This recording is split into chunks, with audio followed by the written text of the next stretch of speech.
Hari ini kita bahas sebuah momen yang jarang terekspos di layar, ketika uang rakyat, hasil dari kerugian negara akibat korupsi besar-besaran, kembali ke negara 13,255 triliun rupiah. Bagaimana kalau uang ini kita belanjakan cendol? Atau kita susun rapi?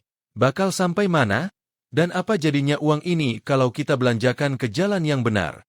Jalan yang benar itu, tentu saja yang bisa mengimplementasikan adalah pemerintah melalui kebijakannya. Untuk beasiswa, menyekolahkan putra-putri bangsa ke kampus-kampus pilihan.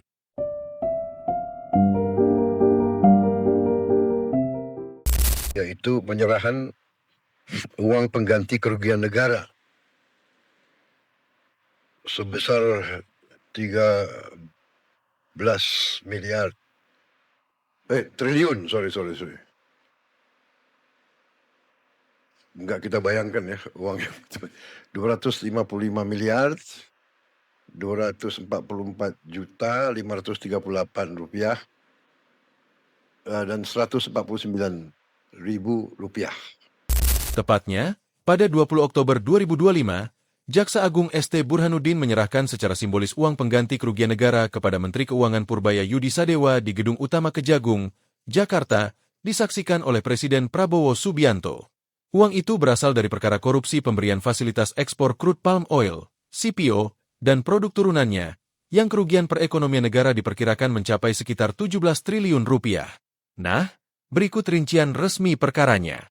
Terdakwa korporasi utama, Wilmar Group, sebagian besar kontribusi pengembalian, sekitar 11,88 triliun rupiah. Musim Mas Group, terlibat dan membayar sekitar 1,8 triliun rupiah. Permata Hijau Group, kontribusi masih sangat kecil, disebut 1,86 miliar rupiah dalam salah satu laporan atau masih dalam proses penagihan. Aset yang dijaminkan disita. Kejagung melakukan penyitaan aset tanah uang tunai atas 3 korporasi tersebut. Musim Mas, 277 bidang seluas 14.620.48 hektar. Wilmar, 625 bidang seluas 43.32 hektar. Permata Hijau, 70 bidang seluas 23.7 hektar plus uang tunai mata uang asing. Proses hukum dan tuntutan. Tuntutan jaksa korporasi sudah dilayangkan dengan amar pokok yang termuat dalam dokumen resmi Kejagung. Hakim tingkat pengadilan sempat menjatuhkan vonis lepas untuk ketiga korporasi. Kejagung kemudian mengajukan kasasi. Nilai pengembalian versus kerugian. Uang yang diserahkan, 13,255 triliun rupiah. Kerugian negara yang diperkirakan, Rp 17 triliun, masih tersisa pembayaran sekitar 4,4 triliun rupiah yang belum selesai ditagih. Pertanyaannya, dari kerugian negara sebesar itu, sudahkah ada tersangkanya? Kita simpan jawabannya di akhir video. Kita lanjut lagi dengan perandaian. Kalau uang itu untuk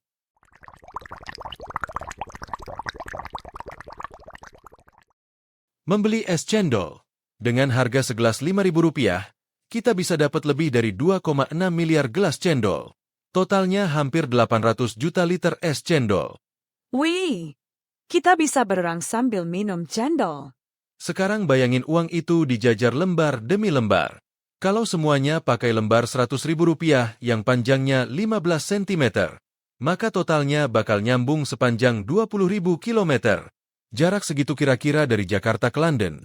Terus masih nyisa buat jalan balik setengahnya lagi. Setumpuk uang yang bisa muter setengah keliling bumi. Wih, kita bisa bungkus bumi dengan uang korupsi. Sebuah prestasi yang bukan-bukan. Nah, kalau uang 13 triliun rupiah itu dipakai di jalan yang benar, misalnya saja, untuk pendidikan, hasilnya luar biasa. Dengan biaya kuliah hemat 10 juta rupiah per tahun, 4 tahun 40 juta, uang itu bisa menyekolahkan lebih dari 331 ribu mahasiswa sampai sarjana. Kalau biaya standarnya 50 juta rupiah per tahun, bisa lahir 66 ribu sarjana. Dan bahkan untuk kampus elit 150 juta per tahun, masih bisa 22 ribu sarjana. Bayangkan, puluhan ribu anak muda bisa kuliah, punya masa depan cerah, Indonesia sumringah. Menyongsong Indonesia emas pun, penuh dengan rasa optimis.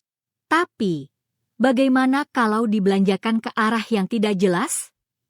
Maksudnya tidak ada transparansi? Coba tulis di kolom komentar. Kadang angka besar seperti 13 triliun rupiah itu terasa jauh dan abstrak. Tapi kalau dirubah menjadi bentuk yang lebih nyata, baru kerasa. Uang sebegitu banyaknya bisa membuat Pulau Jawa lengket cendol. Uang itu bisa untuk mengelilingi setengah bumi. Uang itu juga bisa untuk merubah hidup ratusan ribu mahasiswa Indonesia. Ini menunjukkan, korupsi bukan cuma soal uang yang hilang, tapi juga masa depan yang ikut dicuri. Ada satu lagi pernyataan, tentu saja, di kepala kita. Uang sebesar 13 triliun rupiah sudah diserahkan. Ada bukti, ada acara resmi, ada pejabat negara yang menyaksikan.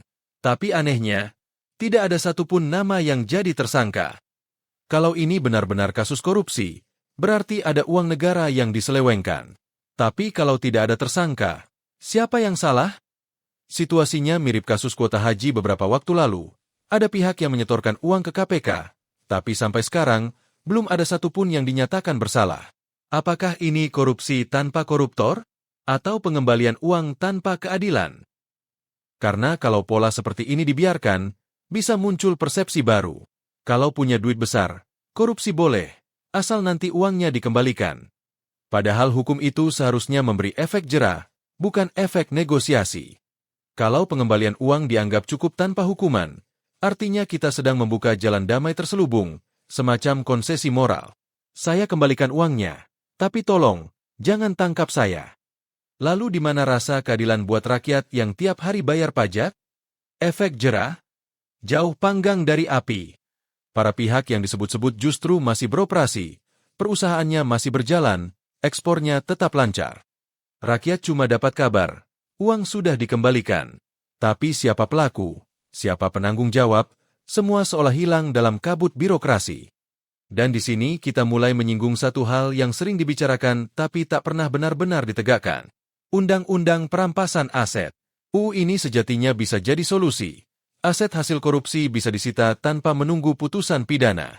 Tapi masalahnya, RUU ini sudah bertahun-tahun mangkrak di DPR. Padahal Presiden dan Jaksa Agung berkali-kali bilang, penegakan hukum butuh taring untuk melawan kejahatan ekonomi besar. Tapi apa daya, taringnya belum pernah benar-benar tumbuh. Jadi uang 13 triliun itu memang sudah kembali. Tapi rasa adilnya belum tentu ikut pulang. Dalam praktik hukum pidana ekonomi, pengembalian uang bisa meringankan tapi tidak menghapus pidana. Namun dalam kasus CPO ini, pengembalian uang dilakukan sebelum putusan berkekuatan hukum tetap, ingkrah, sehingga statusnya lebih mirip penyelesaian administratif ketimbang sanksi pidana. Istilah hukumnya sering disebut restitusi sukarela, tapi disinilah problem etiknya. Kalau uang kembali, hukum jadi tumpul. Kalau uang bisa kembali tanpa orang yang disalahkan, apakah itu berarti hukum sudah menang? Atau justru sedang dikalahkan dengan cara yang paling halus?